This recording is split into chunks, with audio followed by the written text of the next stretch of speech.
just in Messi. case you were wondering who Joe Camagna supports, I mean, now it's all with all unapologetically, I'm vouching for Argentina. So let's look at Spain a little bit, because underrated by many people to think that that maybe it will be a hands down loss to Argentina come Sunday.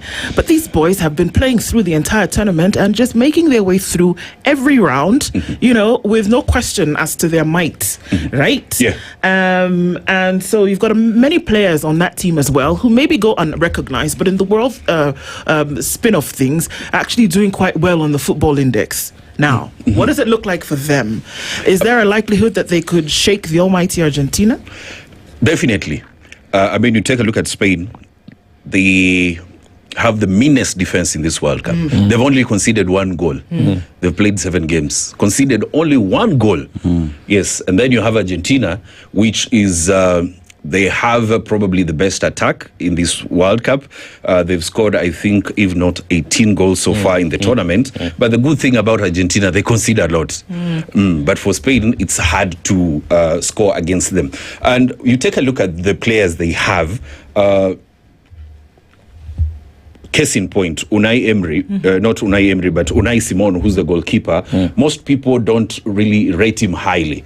People thought coming into this World Cup, Arsenal's David Raya will be the starting goalkeeper, but Luis de la Fuente had other, ideas. Unai Simon, and he's now gone into the history books as the goalkeeper that has gone the longest in a World Cup tournament without conceding. I think 637 minutes. Yes, without conceding. Yeah. Basically, you can just say this guy was just reading a book. While the rest were playing. But you take a look at their defense line. It's made of players from because you have Jules Koundé, who plays for Barcelona. You have Kubasi, who plays for Barcelona. You have Laporte, and Cucurella, who's now moved from Chelsea to Real Madrid. So those are people who are experienced. Barcelona, you have 2 players from Barcelona who won La Liga. Come to the midfield, you have Rodri. This is a former Ballon d'Or player, Ballon d'Or winner rather, for Man City. And what we are seeing at the moment, he's gone back to the form that he was in when he won the Ballon d'Or. And most people are looking at that and saying, this is the player that we've been missing. And then alongside him, you have Fabian Ruiz, who's fresh from winning the Champions League, fresh from winning League One. I mean, those are 2 experienced players. And remember, the duo also won the UEFA Nations League together, as well as the Euro, playing together. And then you have in front of them, you have the likes of Dani Olmo, fresh from winning La Liga with Barcelona. And then you have Alex Baena, who plays for Atletico Madrid. You have Lamine Yamal, fresh from winning La Liga with Barcelona. And then aside from them, that you do have Oyarzabal, who most people don't rate him as a striker.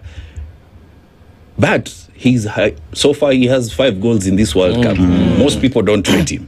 He has 5 goals in this tournament. So it's a team that it doesn't have those screaming names, but when they come together, it's something that it's very hard to break down. So with such a pool of talent, both sides now, Spain and Argentina, for me, they're both my favorites. Just that I have a bias. You can't have 2 favorites. Well, my bias is Argentina. I'm vouching for Argentina. But with such a pool of talent on both sides, I'm looking forward to a very entertaining final because they assume the same style of play. How are you calling it? I think I'll go with Spain winning this. As much as I would want Argentina to win, Messi to win a second World Cup and go down in history as the greatest of all time. Nobody will ever come close to that. But I think Spain has an edge over Argentina in that they play collectively. For Argentina, the only undoing for them, it's once we get the ball, look for Messi. Let's go forward, look for Messi. We know he will do something. And definitely Messi will do something. And when you take a look at these 2 teams, even for Argentina, most of the players play in Spain. Yes. And Messi has been in Spain for a very long time.